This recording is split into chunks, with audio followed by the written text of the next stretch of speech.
we'd like to ask you to stand if you're willing and able, and we will do our opening song. It's a blessing to the world. And the words should be right up there.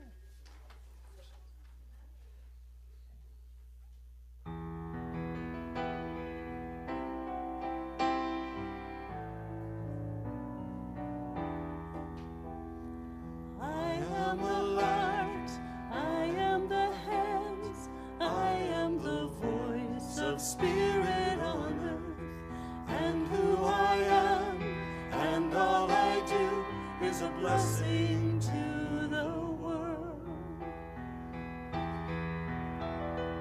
You are the heart, you are the hands, you are the voice of Spirit on earth, and who you are, and all you do is a blessing to the world. We are the heart, we are the hands, we are the voice of Spirit on earth, and who we are, and all we do is a blessing to the world. Back to you. Hold that inside. You are the heart, you are the hands, you are the voice of Spirit on earth, and who you are, and all you do is a blessing to the world, is a blessing to the world, is a blessing to the world.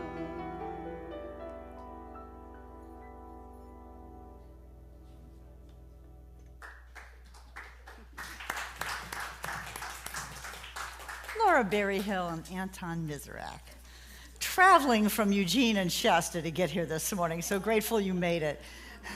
Good morning, everybody. Happy 2026. Wow. Welcome to Center for Spiritual Living Rogue Valley in partnership with Unity of Medford. I am Kimberly Hawkins, Spiritual Director here, and I always like to say it is my pleasure, privilege, and honor to welcome each and every one of you, no matter where you may happen to be today on your own personal spiritual journey. We are a radically inclusive, spiritually progressive faith community, and we teach tools to transform personal lives and also help make a world that works for all.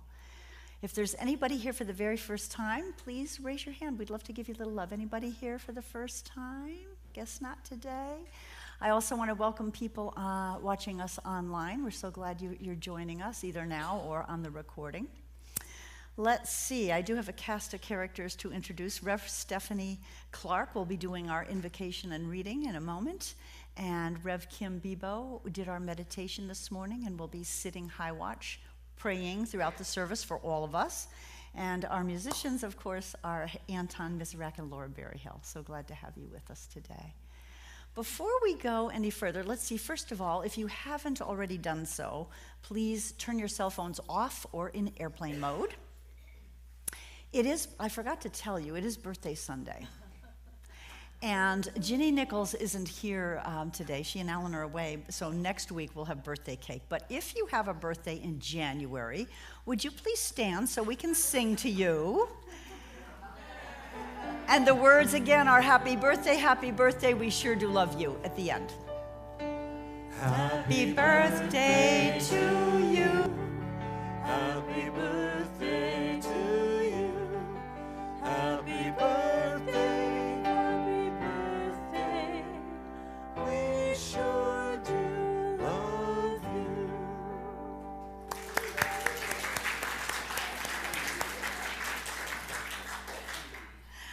Before we proceed, I'd like to begin this morning with an acknowledgement of the land upon which we've gathered this morning. It is the ancestral homeland of the Letgawa tribe, the indigenous people who occupied the land long before we were ever here. The Letgawa and other tribes were displaced during the rapid Euro-American colonization, the Gold Rush, and armed conflict in the 1850s. So please join me in silently honoring the ancestral and current struggle of the original people of our lands.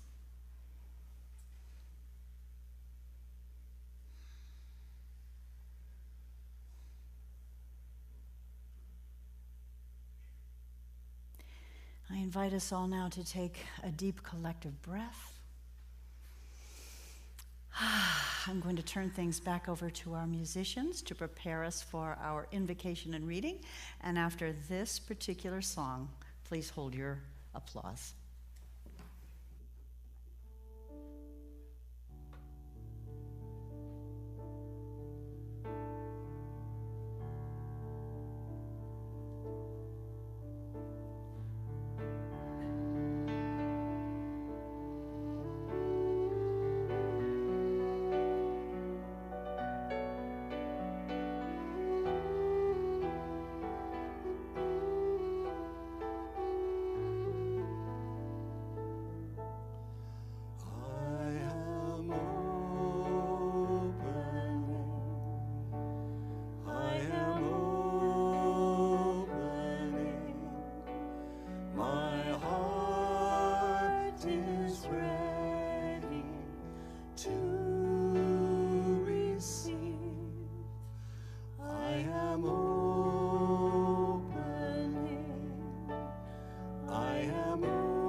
So just turning within now.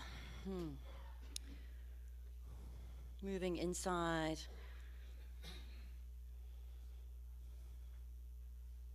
Allowing the music to take us deeper. I know there's only one power, one presence, one life. One life. Only one. One mind. One source energy, one intelligence, one power of unconditional love. It is the all in all. It is the I am that I am. It is the I am that we are. It is the power, the presence that indwells every single cell of our being. And I know that we are here this morning by divine appointment. We're here because we were moved to be here. We knew we had to be here this morning in order to receive the gifts of the Spirit that are in store for us in this sacred service. And so I speak the word now for everything that is unfolding here in this beloved community this morning inside this Sunday service. I know that the Word of God speaks itself effortlessly, fluently, articulately, and with grace through and as our beloved minister, Reverend Kimberly Hawkins. She is the place where God shines, where God shows up and shines. And I bless her words and know that each word that comes through her, whether over the tongue or under the tongue, is a word that uplifts, a word that expands, and a word that transforms. I bless every volunteer who is in service here today. I bless our musicians who hold the space for the harmony of the spheres to impact us in the same way that the Word of God spoken through Kimberly impacts us also. And I know that love is making itself known here this morning. Love is healing. Love is doing its sacred work within us and as us, and declaring that each one here is a place of yes, a place of receptivity, a yielded and surrendered place, so that the Spirit can have its way. How grateful I am. How grateful I am for the divine outcome of this service this morning. How grateful I am that the Spirit is moving, having its way, having full sway here between us and amongst us. That which unfolds here brings in the new year with transformation, with new aliveness, new awareness, new expansion, transformation. Nothing shall stay the same. And so I release the word into law. I know the work is already done in consciousness, and so I let it be, and so it is. Amen. Thank you. Okay, so the reading I picked this morning is from the Science of Mind textbook by Ernest Holmes. Some of you have read it in your classes. Some of you have read it without classes. I won't name them, but I see them as spiritual giants. It's a heavy tome, so I changed the language to make it gender neutral. So to suppose that the creative intelligence of the universe would create individuals in bondage and leave them bound would be to dishonor the creative power which we call God. To suppose that God could make a human as an individual without leaving him or her to discover himself or herself would be to suppose an impossibility. Individuality must be spontaneous. It can never be automatic. The seed of freedom must be planted in the innermost being of an individual. But, like the prodigal son, the individual must make the great discovery for themselves. We see abundance in the universe. We cannot count the grains of sand on a single beach. The earth contains untold riches, and the very air is vibrant with power. Why then is humanity weak, poor, and afraid? The Science of Mind deals with these questions. The divine plan is one of freedom. Bondage is not God ordained. Freedom is the birthright of every living soul. All instinctively feel this. The truth points to freedom under law. Thus, the inherent nature of humanity is forever seeking to express itself in terms of freedom. We do well to listen to this inner voice, for it tells us of a life wonderful in its scope, of a love beyond our fondest dreams, of a freedom which the soul craves. But the great love of the universe must be one with the great law of its own being, and we approach love through the law. This then is the teaching, love and law. As the love of God is perfect, so the law of God also is perfect. We must understand both. Thank you.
Within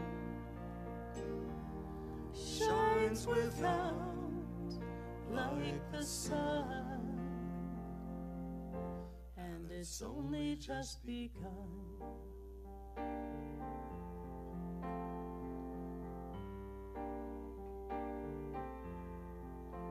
So breathe,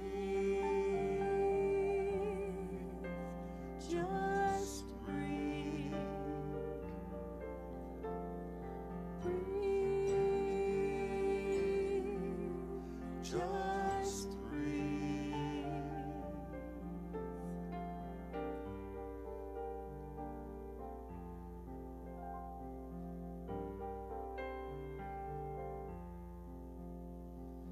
Time for mercy. Time for mercy. The light without and the light within are the same,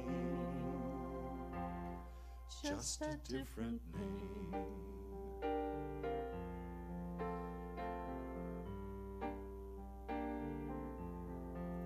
So breathe, just breathe. Breathe,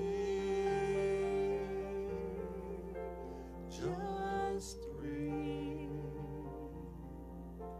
Just breathe.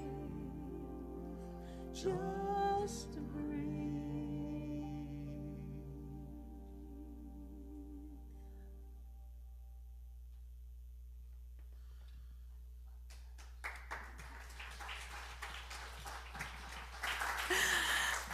I always say when there's a pause, it just means people are very moved. What a beautiful way to begin. And that line, I love it. The light within and the light without are the same, only with a different name. Beautiful. It's out of the Upanishads, the Chandogya Upanishad. It's gorgeous. And so true, right? What's what we teach. Well, I love the beginning of the year. I don't know, how many of you like the beginning of the year? Yeah, a chance to begin anew, to refocus, to let go of some things. I want to thank Rev. Stephanie Clark last week for leading us in I watched online afterwards, a beautiful releasing ceremony. It's such a good practice to decide what we want to leave behind in the new year and not bring forward. I have a practice myself. Usually, I sit towards the end of the year and look at my calendar on my phone and just review. You know, we forget some of the things that happened back in January and February. So I review all the events in my life, both good and challenging, knowing that the challenging events, too, were for my good in the end. And I do the release. I did my release in Ashland. And I know a few of you were at the Labyrinth at the the United Methodist Church this weekend. They did a dissolving paper little station to release. I review my theme from the year before, and last year I chose open to love. For me, that meant be open to love for and from the divine, for and from my community, and in my individual relationships. It was a beautiful focus and truly, truly transformative. And then I sit in quiet meditation and ask, okay, where am I to focus this year? And what came for me this week were 3 words. The first word that came was simplify. Simplify. I think simplify in so many ways. Simplify my focus, simplify the clutter, simplify how I do work, a lot of things. And then came the word clarify, and I realized that it's hard to simplify and focus unless you clarify what your focus is. What are your priorities? And finally, a 3rd word came, which was surprising, satisfy. And that was odd. And when I contemplated that, I thought what it meant for me was proceed in my life in a way that satisfies my soul, my heart. That would be my focus this year. So I'm pleased with that. We'll see how it unfolds. January in Centers for Spiritual Living is typically the time when we review the basics. Rev Stephanie read from our Science of Mind textbook. So we review the basic principles, which are the same principles in Unity and in Science of Mind. The main teaching, of course, is oneness, and you've heard about that already this morning. The light within and the light without is one light. But this year, we're doing things a little different. So let me back up a little bit. The theme that Centers for Spiritual Living has chosen, and I'm going to follow, for the whole year of 2026 is open at the top. Love it. I talked about it recently because it means in our New Thought teachings, we don't have dogma that never changes, that you gotta believe and you gotta follow.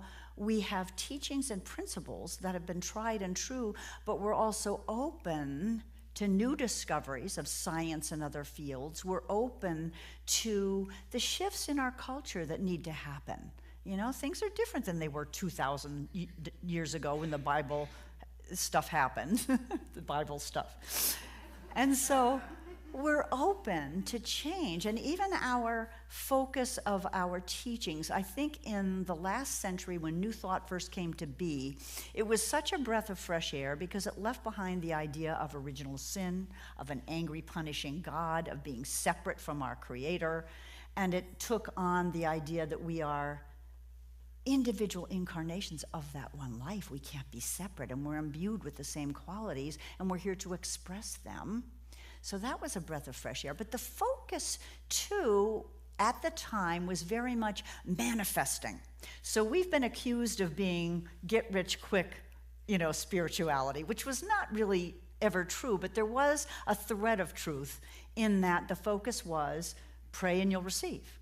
Well, that's true, and it's wonderful, and it's a good thing to know, but there's so much more. And so rather than just, there's a power in the universe that we can use, we started to say there's a power in the universe and it can use us. We can be here to serve God, to serve the good, to serve our fellow beings. So again, I think there's still a shift happening in our philosophy. We're open to the top. That's a good thing. The theme for this month in January, back to the basics, is called Ancestral Wisdom, Divine Mind. I think I may have reversed the order, but Ancestral Wisdom, Divine Mind. So we're looking at basic principles, but we're bringing in some of the indigenous beliefs, which I have this month have been transformed by really taking a look at some of this. And how unfortunate it is that we treated the indigenous peoples like we did, with this attitude of, better than they, and wanting to basically squash the beautiful culture and knowing and wisdom that was inherent in the tribes that inhabited North America before we came. So the book of the month is Robin Wall Kimmerer's Braiding Sweetgrass. We talked about it a little bit last month. There's a subtitle to the book. If I can find it, I'll read it to you. I think it has to do with the wisdom of ancestral people and learning from the plants, and also scientific knowledge. So the author, Robin Wall Kimmerer, was raised as a Potawatomi indigenous person and learned all of the traditions and the offerings and the indigenous ways. But then she got a PhD in science. She's a botanist. And I think she said when she first applied to the college where she wanted to go, and they asked her why she wanted to study botany, what she thought she would learn, she said, I want to learn why two flowers, and she named the species that were purple and yellow, grow together and look so beautiful together. And the person interviewing her said, honey, that is not what this is about. But she persisted, she got her degree, and she so beautifully has combined her love and connection to all of nature and knowing scientifically how it all works. I know a lot of you have read the book because I asked last month. For me, when I tried to read it, I didn't resonate. But when I got the Audible version and started to listen, oh my gosh, I was in tears constantly. It's so very beautiful. So part of what I'm going to do today, with the help of Anton and Laura, is a meditation right out of the book, and we'll talk about that in a moment. I think there may be a couple more things I want to cover before I do that, so let me check my notes. Yeah, so this idea Rev Stephanie read about love and the law. Love is the impelling force. It's what makes things happen. Law is that aspect of the divine that responds. It's called the subjective mind. It always is subject to what is seeded into it, whether it's God creating the universe or whether it's our own thoughts and prayers, which God's Spirit, the law, responds to. It's responsive. It never ignores us. It never says no. So we have things that happen in our lives when we pray, like synchronicities. I know many of you have experienced synchronicities in your life. And it's a beautiful thing. There's a section in the textbook that says, if I needed a bit of information that only one person on the planet had, and that person was in the midst of the remotest part of Africa, it would be delivered to me. The universe is intelligent and it figures out a way. Just this weekend, when I was away in Arizona visiting family for the holidays, I visited a dear friend that I used to work with at Phoenix Country Day. And she told me a story. Because she had written a short story about it. This was a story that she experienced, a real true story. Phoenix Country Day School had a sister school in China, in Chengdu, China. And she and 3 other faculty members visited one time. And they got to the airport in Beijing, big airport, but it was the middle of the night, there was no one there. And as they waited for their luggage to come down the conveyor belt, the person who was with her said, "Uh-oh, isn't that your suitcase?" And her suitcase had split open, and all her belongings, including her intimate underwear, was all over the conveyor belt. So the 2 male faculty members and her female faculty member and she collected all her belongings. Of course, it was very embarrassing. Shoved it back in the bag, and Lee was beside herself. She said, she was praying that, because they had to rush to get to the next plane to get to Chengdu.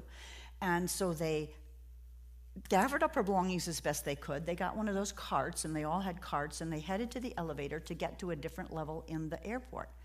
She said she's praying the whole time, God, I can't figure this out. You got to figure out a way to get my stuff there. For one thing, she had all the gifts for the school there in her bag. So they get to the elevator. The elevator opens. There's not a soul in the elevator. There's one object on the floor in the elevator. It is a big roll of 2-inch cellophane tape. True story.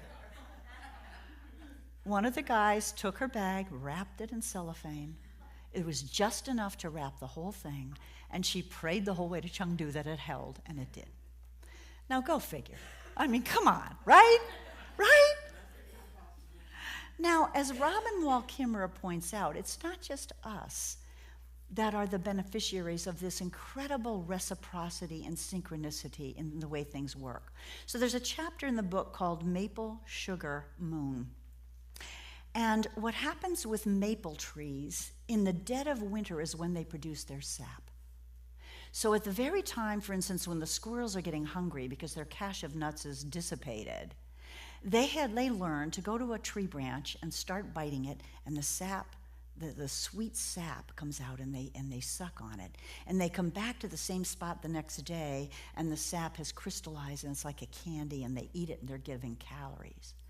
And Kimmerer says, people learned from the squirrels that there was something to be had here in the darkest times of winter when they needed it. So they learned to tap the maples and extract, the syrup extract the sap and then make syrup. And there's something about the cycles being so perfect that the weather is warm enough during the day so that the sap can flow, cold enough at night. It's just everything works perfectly and in reciprocal nature to serve everybody's needs. It's really, really amazing. So maple trees were very important to her people.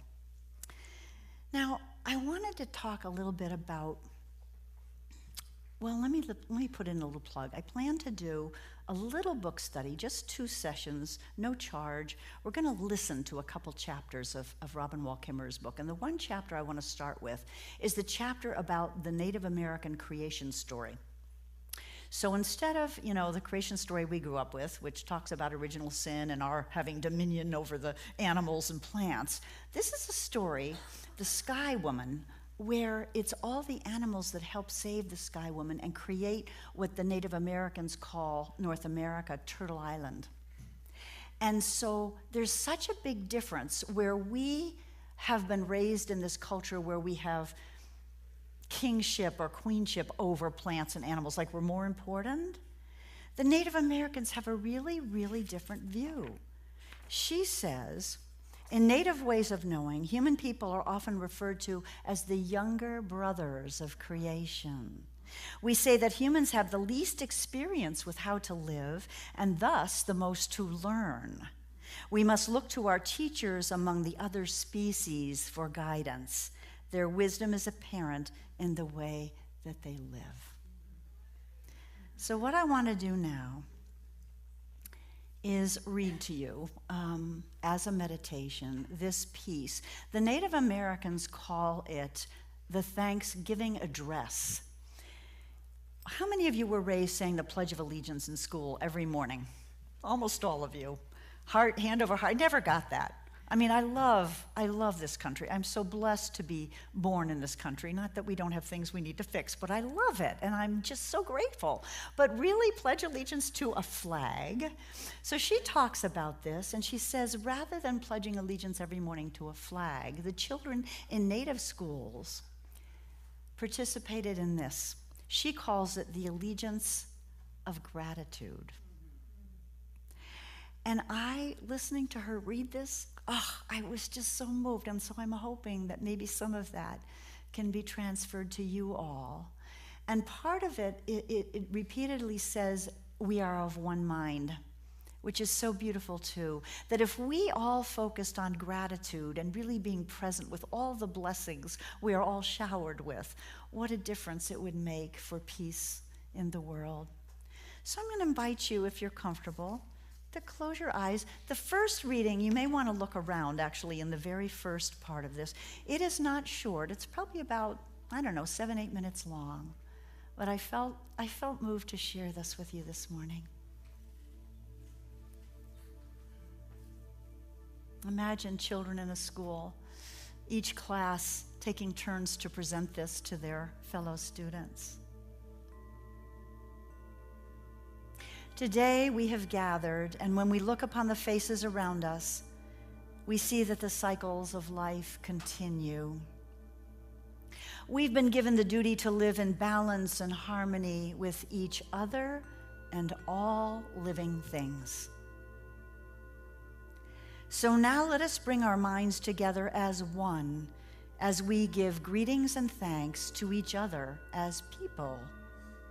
Now our minds are one. We are thankful to our Mother, the Earth, for she gives us everything that we need for life. She supports our feet as we walk about upon her. It gives us joy that she still continues to care for us, just as she has from the beginning of time. To our Mother, we send thanksgiving, love, and respect. Now our minds are one. We give thanks to all of the waters of the world for quenching our thirst, for providing strength and nurturing life for all beings. We know its power in many forms: waterfalls and rain, mists and streams, rivers and oceans, snow and ice. We are grateful that the waters are still here and meeting their responsibility to the rest of creation. Can we agree that water is important to our lives and bring our minds together as one to send greetings and thanks to the water? Now our minds are one. We turn our thoughts to all the fish life in the water. They were instructed to cleanse and purify the water. They also give themselves to us as food. We're grateful that they continue to do their duties, and we send the fish our greetings and our thanks. Now our minds are one. Now we turn toward the vast fields of plant life. As far as the eye can see, the plants grow, working many wonders. They sustain many life forms. With our minds gathered together, we give thanks and look forward to seeing plant life for many generations to come. Now our minds are one. When we look about us, we see that the berries are still here, providing us with delicious foods. The leader of the berries is the strawberry, the first to ripen in the spring. Can we agree that we are grateful that the berries are with us in the world and send our thanksgiving, love, and respect to the berries? Now our minds are one. With one mind, we honor and thank all the food plants we harvest from the garden, especially the three sisters who feed the people with such abundance. Since the beginning of time, the grains, vegetables, beans, and the fruit have helped the people survive. Many other living things draw strength from them as well. We gather together in our minds all the plant foods and send them a greeting and thanks. Now our minds are one. Now we turn to the medicine herbs of the world. From the beginning, they were instructed to take away sickness. They're always waiting and ready to heal us. We are so happy that there are still among us those special few who remember how to use the plants for healing.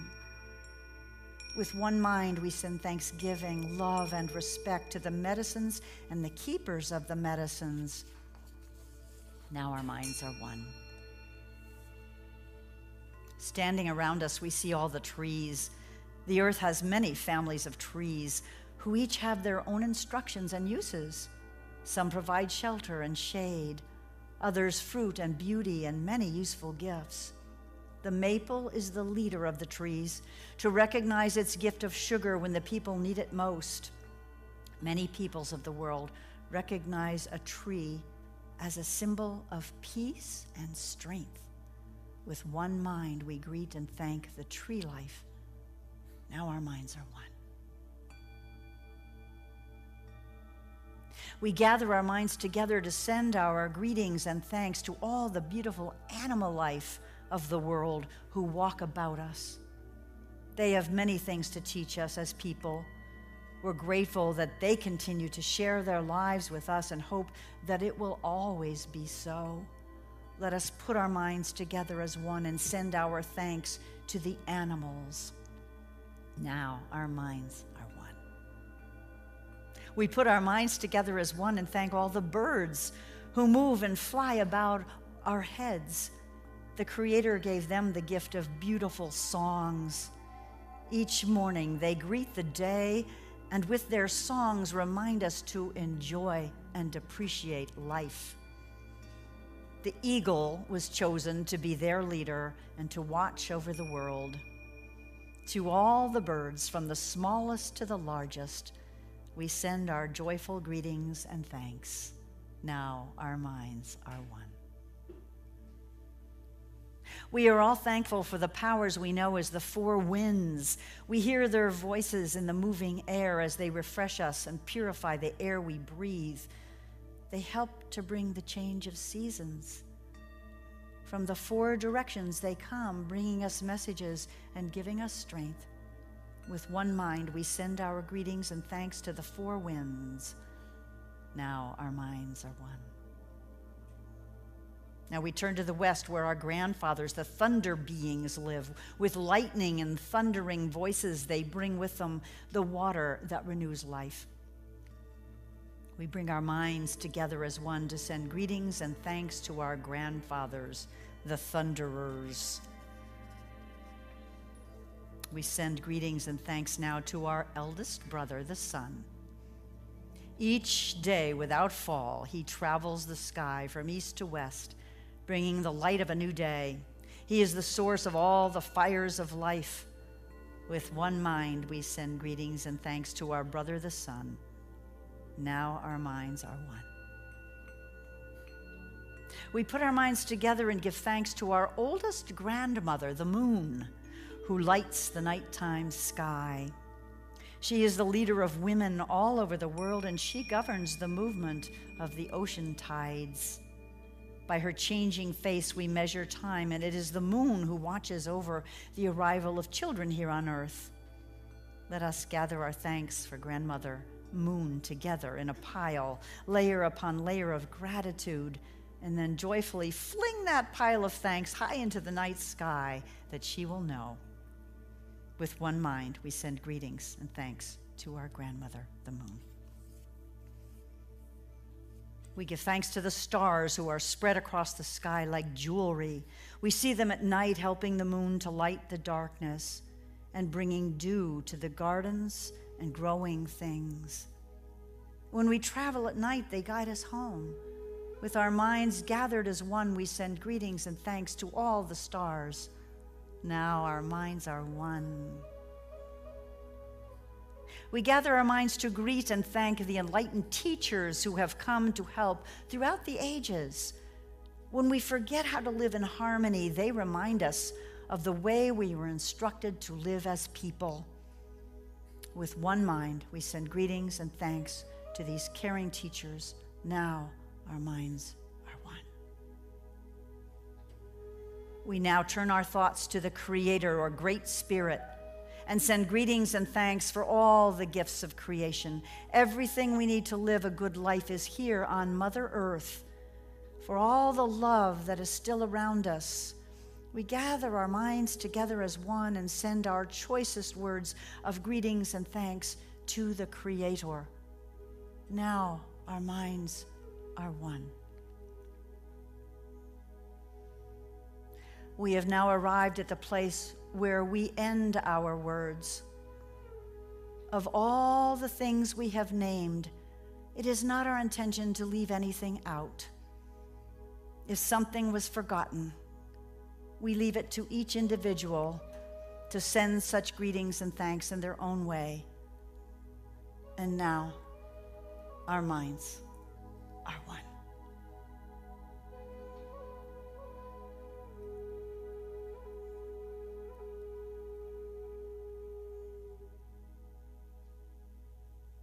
Thank you.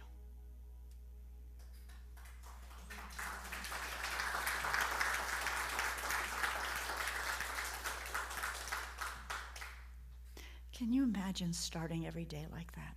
Oh my gosh. What a difference it might make. Oh, gosh. So I'm going to leave you with a few thoughts, of course. A few things we might do this week. First of all, some ways to engage with fellow members of creation. What small actions we might take to support the world around us. The first one I had to chuckle when I read it, because the first suggestion is to put a bird feeder offering the preferred foods of our native birds. And I live with somebody named Vivian who does exactly this, and it's quite the commitment, I gotta tell you, because every morning in the cold, in the rain, she goes out to refill our feeders. The backyard is a bird sanctuary, and we call it bird TV as we look out the windows. And it's a commitment because she also makes sure that when the stuff gets wet, the feed and the feeders, that she cleans it and bleaches it because she doesn't want the birds to ingest mold and get sick. And I realized when I started listening to this book, Vivian gave me permission to share with you that her ancestors on her mother's side come from the Potawatomi Nation. And I see her love and reverence and care for animals as in her DNA. Some of you may know she is a dog walker and a cat sitter. She will stay with your pets, and it's in her heart to make sure that pets, when their master or mistress is away, don't grieve and don't suffer and don't feel alone. And she is a pet sitter extraordinaire. So what a beautiful practice to take care of the birds who do appear to be quite hungry this time of year. I gotta tell you. Then a couple other ideas. Plant some milkweed. Why? Butterflies. It's an essential breeding ground for our endangered monarch butterfly. We see a lot of them in the parks around here, which is beautiful. And the third one is to remove insects kindly and safely from our homes and offices. Sometimes that's challenging for me. Certain spiders I don't mind removing, others I have a problem with. And I would suggest we add to that the idea, coming up next Sunday, there's going to be a vision board workshop led by our practitioner, Treasure Wild. And I know that she'll be leading us in a meditation to, what is it? What are our priorities for I love that meditation because it reminds us to be grateful and to be aware and to what to focus on. So you might be thinking this week, and I'm sure that the workshop will help you do this, what are the things you want to focus on this year? What would be your word, your phrase, your vision for what you prioritize in 2026? Finally, in terms of what we're about in our movement, I wanted to share with you that I don't talk politics much in here. I don't think it has a place in a spiritual community. I don't even have a flag displayed most of the time, not because I don't love the flag, but I feel like in spiritual community, we're not about nationalism. We're about no borders, infinity, and oneness. So we do bring the flag out at my direction on Memorial Day and Veterans Day to honor our veterans and the 4th of July.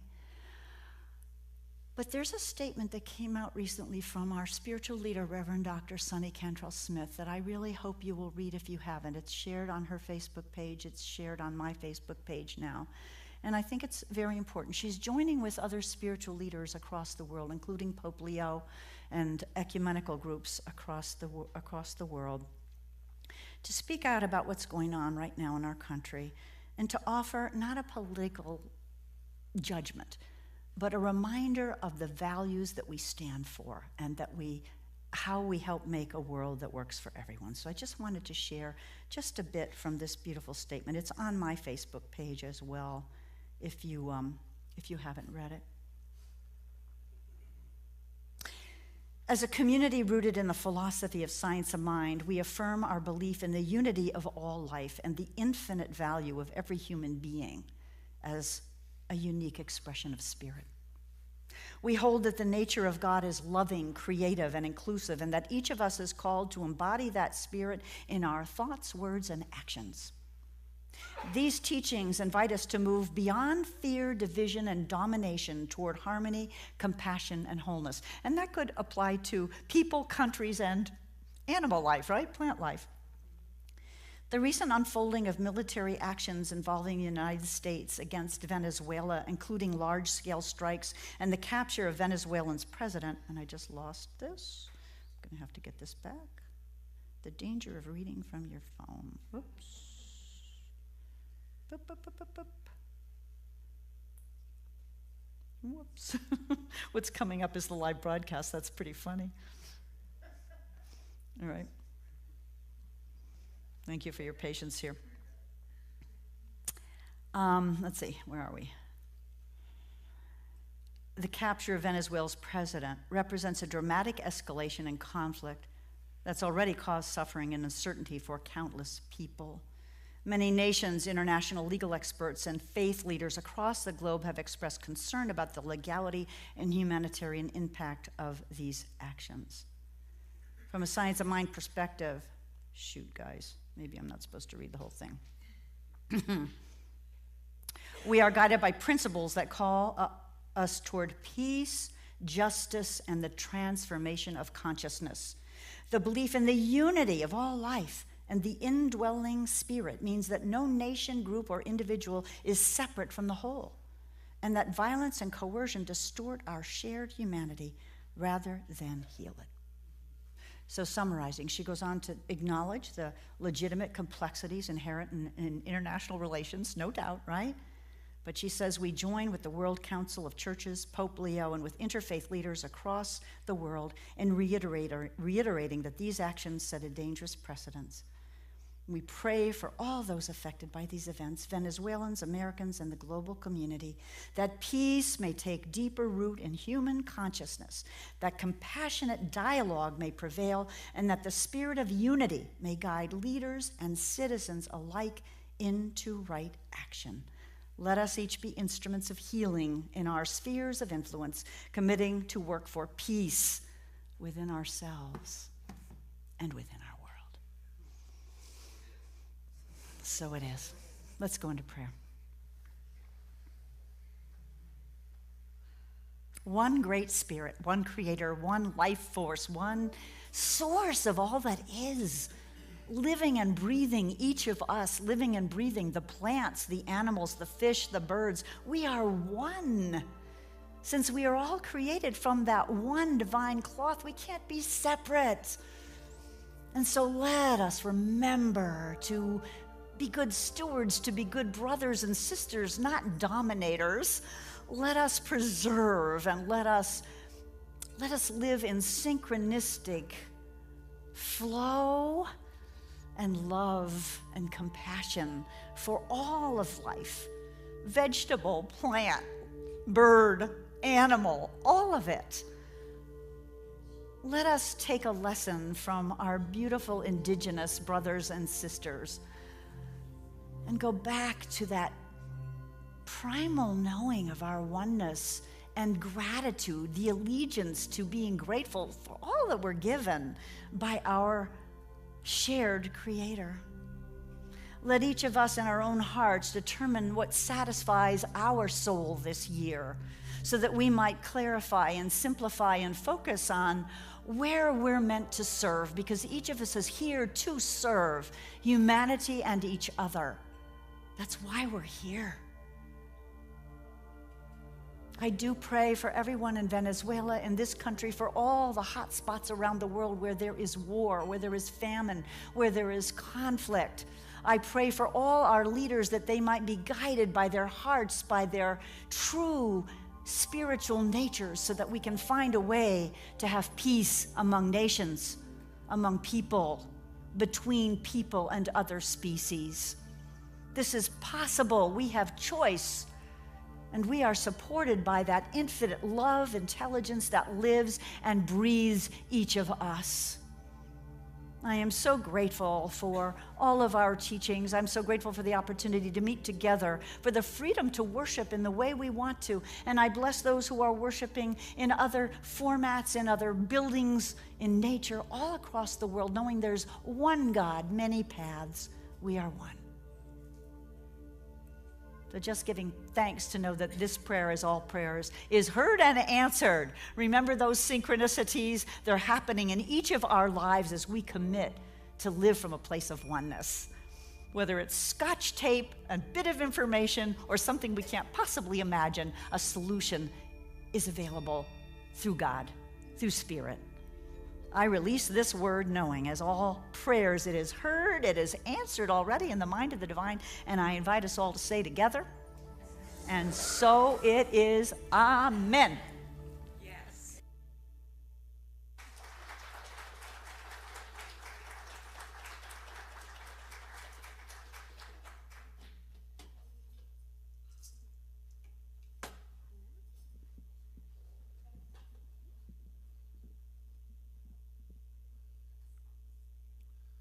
We're going to do something a little different.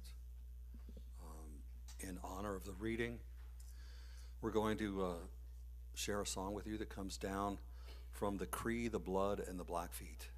It's called the All Pipe Song, and it is sung, it's about 400 or 500 years old, to remind us all that in every country, in every community, in every town, in every village, there are light workers that are trying to walk a good path, and we share that heart connection with all those people around the world as we sing the All Pipe Song.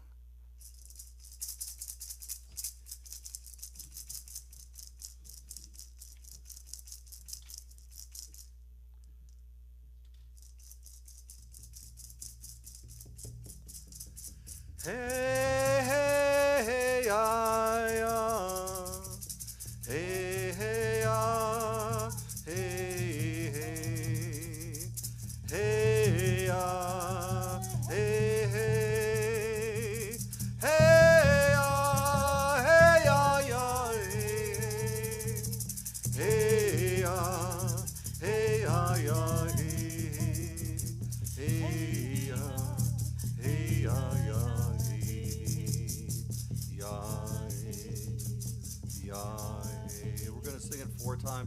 that was to the spirits of the east, to the spirits of the south, the land of abundance, the land of feeling that there's enough for everybody.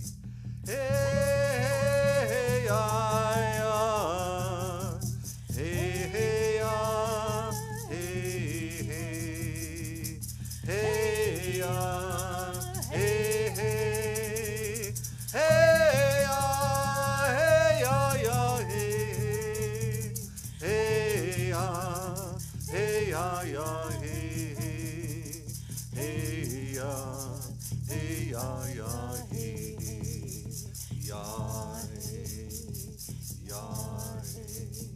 now to the grandmothers and grandfathers of the West, the direction of completion, of finishing those big projects, of completing that task that we took embodiment for. Hey, ah, hey, hey, ah, hey, hey, ah, hey, hey, ah, hey, ah, yeah, hey, ah, hey, ah, yeah, hey, ah, hey, ah, yeah,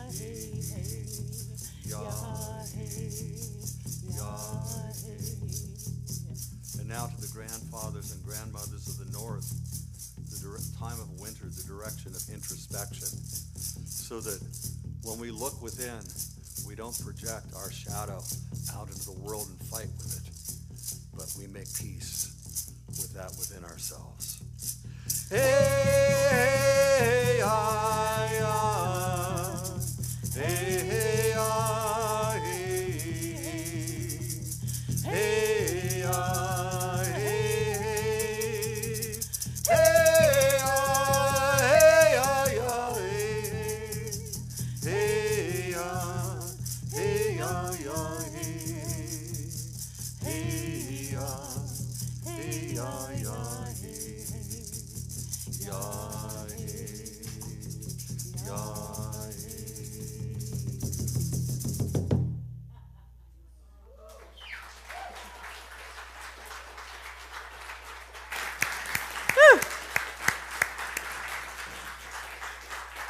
So glad you two were on this week.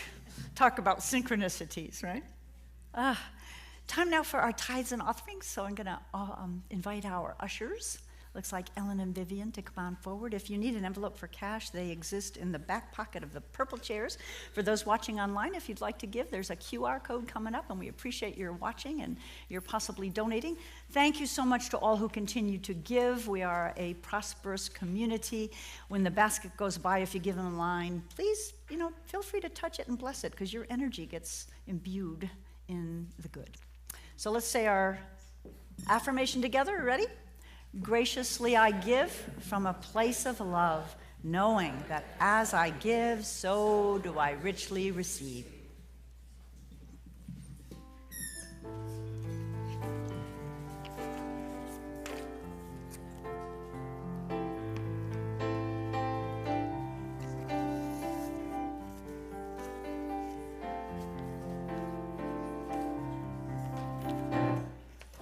The door is open in this moment, and as I give, shall I receive. The blessings of my life are within me and around me, to share, to support, to believe. Let it flow like the river to the ocean. Let it fall like the water on the land. Let it circulate in gratitude, the bounty of my days. Let it show that Spirit is at hand. Let it flow.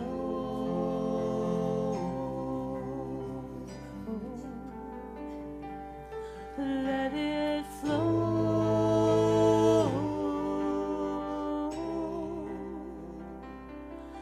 let it flow.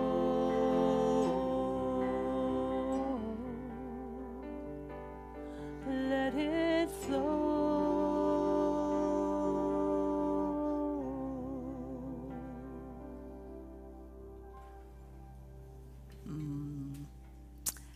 So some announcements before we break for food and fellowship in Bosworth Hall. Men's group meets tomorrow at 11 a.m. here. Our new LGBTQIA plus support group will meet at 6 p.m. Tuesday, January 6th. That's the first meeting. They will be meeting regularly, and I forgot if it's is it twice a month? Well, never mind. You'll check the newsletter. Miracle Makers meets on Wednesday at 10:30. Next Sunday after service will be a vision board workshop. Everybody's invited. It's especially to invite families and children to come. That's going to be awesome. I'm going to do, as I mentioned, a brief book study. It will meet twice. The first one will be not this Wednesday, but next Wednesday at 11 here, from about 11 to 12:30. We'll listen to one of the chapters in Braiding Sweetgrass and then talk about it. This particular chapter having to do with the creation story and how that frames how we view the world so differently. So I'd love for lots of people to participate to get your ideas. Rev Stephanie, do you want to do a live announcement on this one, or? Reverend Stephanie is doing a great 6-week class starting soon on visioning. It's one of our accredited classes, but it's open to all. Yeah, we've opened it up to everybody. So whether you've done the Science of Mind Foundations class or not, that's fine. You're welcome. So visioning, what is it? So there are thousands of infinite number of possible ideas floating around in the universe. Which ones are you going to catch? Which ones are you going to catch? And you can catch them by opening up, doing this visioning process together, learning how to open yourself up as an instrument so that you can catch those ideas, which are not only for your life, but the more that you bring through that divine energy, that divine impulse, the more everybody else around you is impacted in a positive way as well. So we're going to be practicing opening up to the grand and glorious vision for your life. So I hope you join us. It's going to be Wednesday, the 21st of January, starting then at 5:30 to 8, 6 weeks. And if you get the early bird price by next Sunday, the 11th of January, it's $165. So that includes $45 for your registration fee. The class fee is $120. If you can't sign up by January the 11th, the price goes up to $195. So an extra $30 if you can't get it before the early bird price is over. Did I say everything? I think so. Okay, thank you very much. Hope to see you there. The sign-up sheet is in Bosworth Hall. And maybe we'll have some students, former students of yours next time, give a little testimonial, because how many of you have taken classes and enjoyed and gotten something out of classes? Yeah, Ooh, yeah. nice. I mean, she is a master teacher, so please consider. Thank you. Yeah. And maybe some of you know who you are, could come up next week and talk about if you're going to be here. Okay, one more thing. Our annual meeting happens the last Sunday of the month after service here. We'll have our usual food, and that's when we kind of review the year, present the budget, answer any questions you may have, and we elect board members. So Reverend Bonnie Anderson and Treasure Wild will be running as new board members. Our president of the board, Kathy Green, who has served almost 2 terms and beautifully and wonderfully, is stepping down to do some other things. And so we so appreciate Kathy. And let's see, yeah.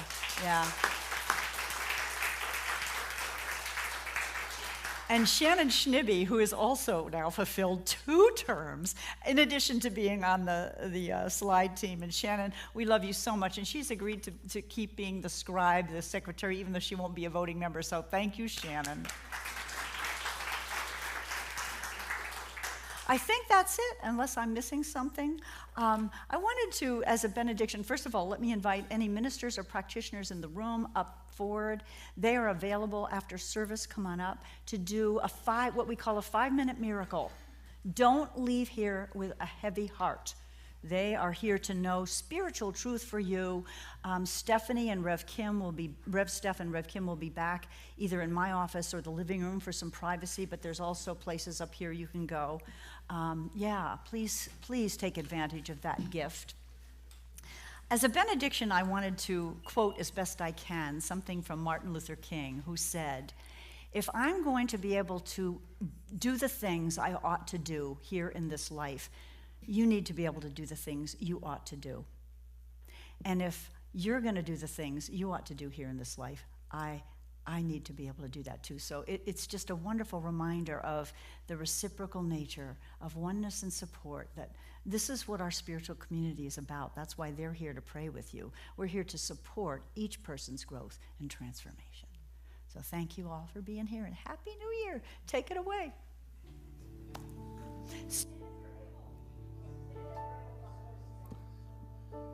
Quick reminder, Laura and I will be doing a kirtan at 4 at the Wellsprings.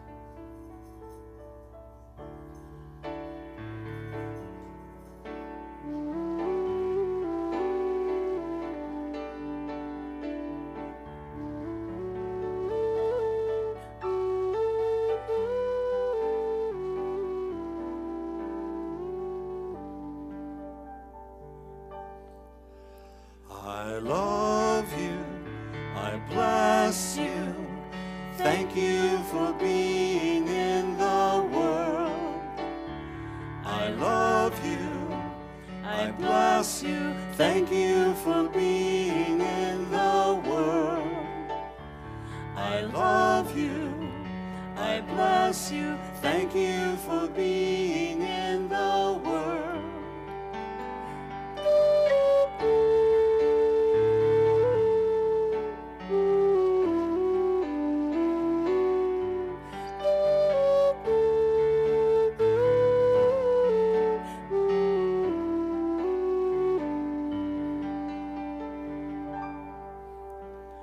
I love you, I bless you, thank you for being in the world. I love you, I bless you, thank you for being in the world. I love you, I bless you, thank you for being in the world.